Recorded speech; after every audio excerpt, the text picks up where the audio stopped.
Myself, Chirag Aswani, Vice President Human Rights, registration ID number 1021.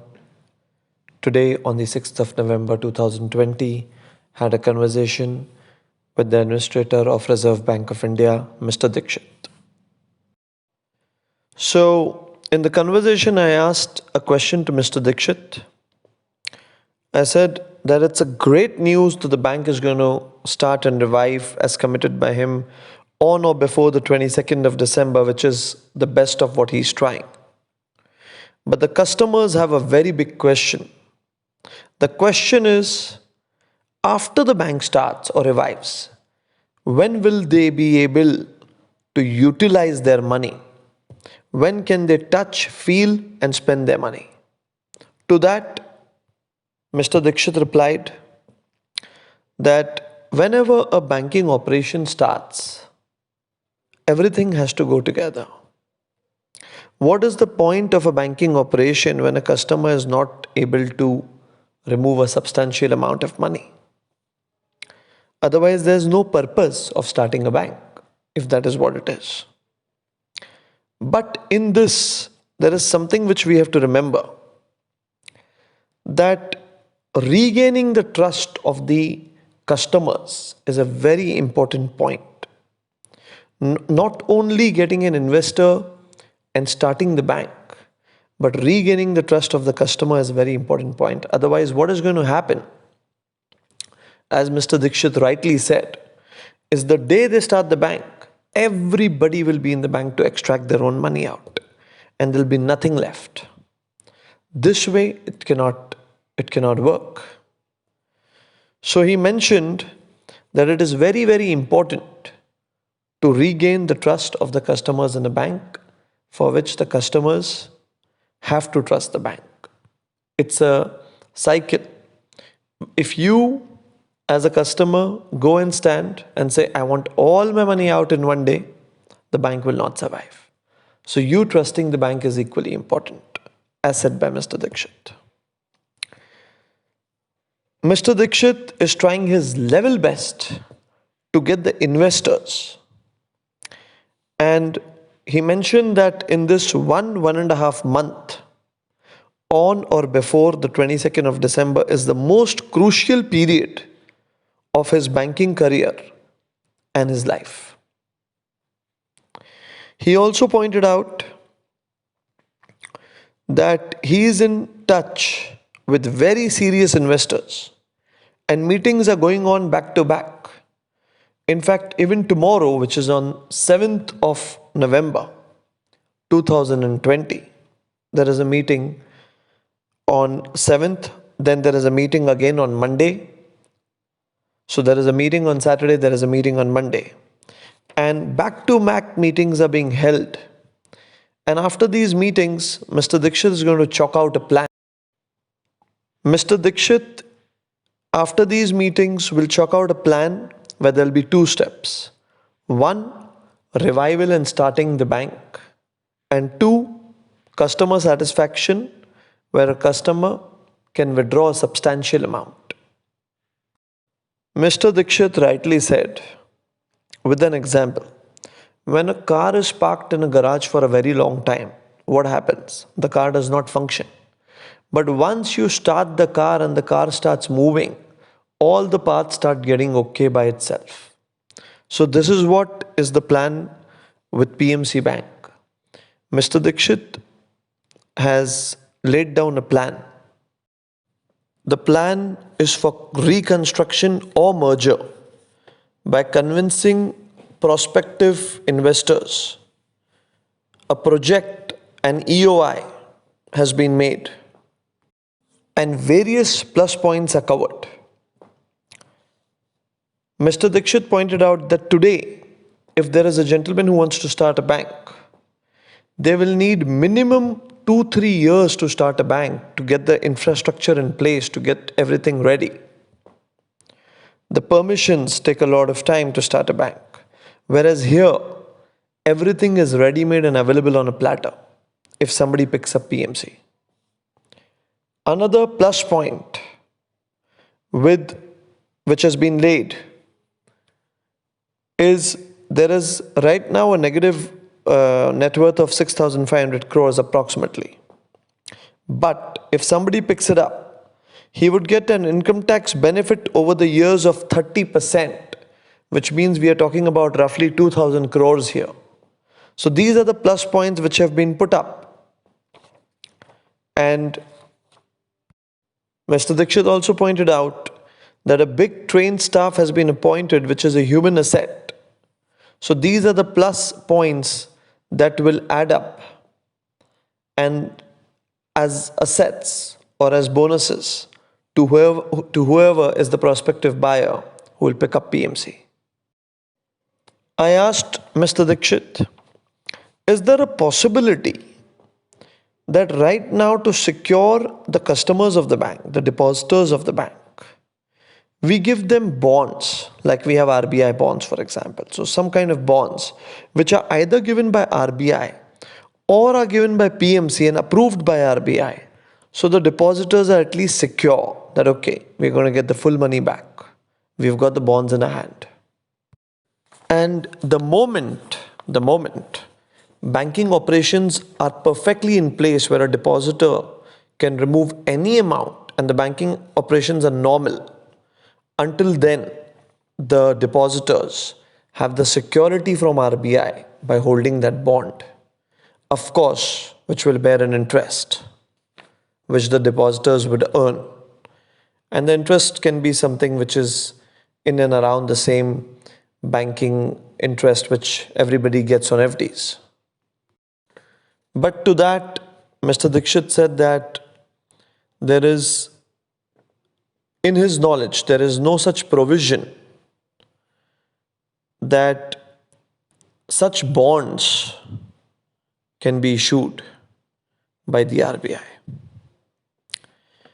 And Mr. Dixit said that only in case of currency notes, such provisions are given by RBI.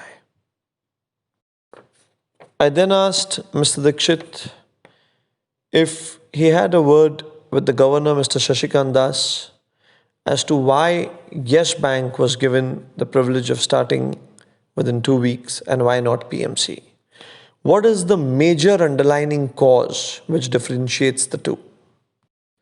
And Mr. Dixit pointed out the major thing that differentiates the two is that the shareholding pattern is totally different. Here, if you have 1,000 rupees share, you just have one vote, compared to a 10 crore rupee share, and still you have one vote. And because of that, Yes Bank and PMC Bank cannot be compared.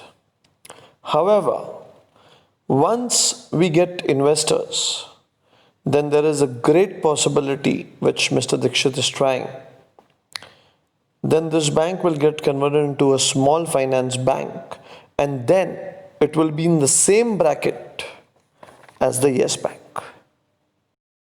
Mr. Dixit pointed out that a strategic plan has been made where private investors can take over and convert this PMC Bank into a small finance bank and possibly capitalize part of deposits into equity. And along with this, they will also get a lot of support from DICGC, which is Deposit Insurance and Credit Guarantee Corporation. So let's say, for example, we have a liability of 6,500 crores. There's an investor who is ready to put in 4,000 crores of his own.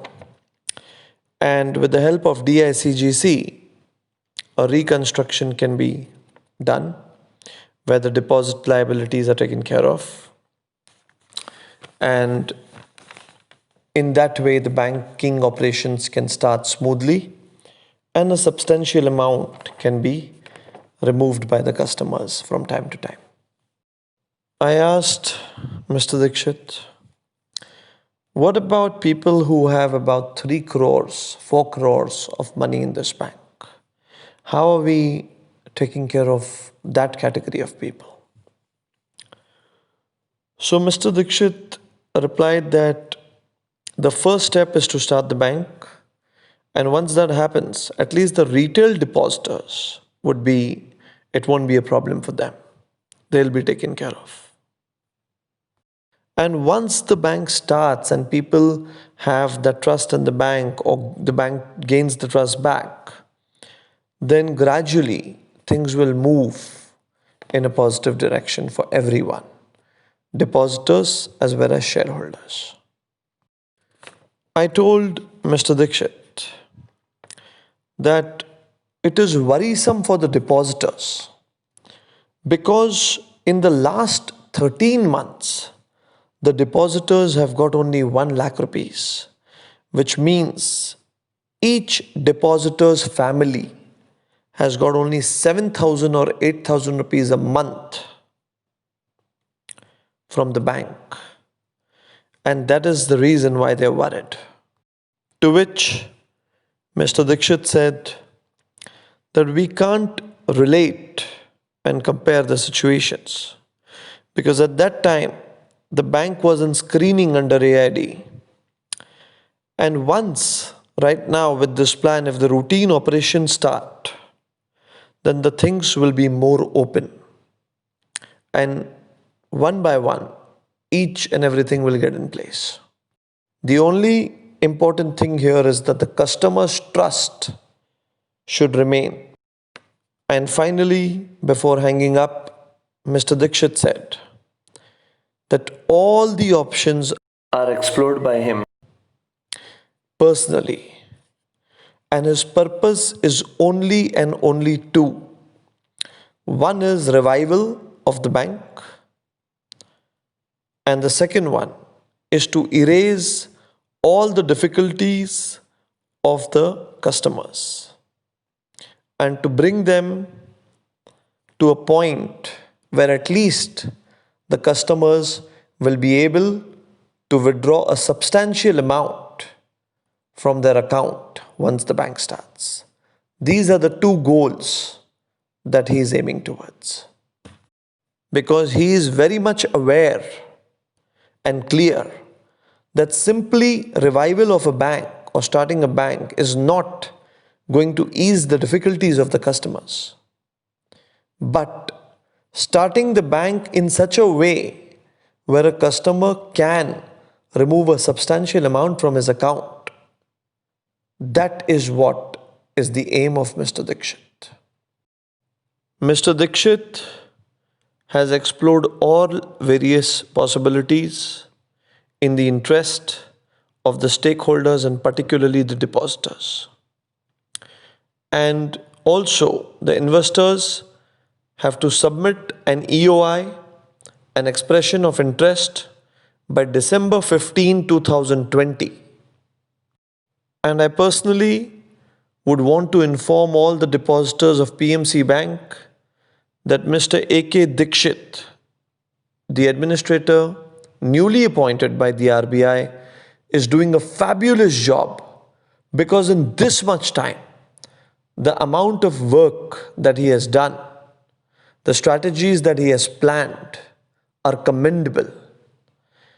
And I'm very confident that there is no person who could have done this job better than Mr. A.K. Dixit.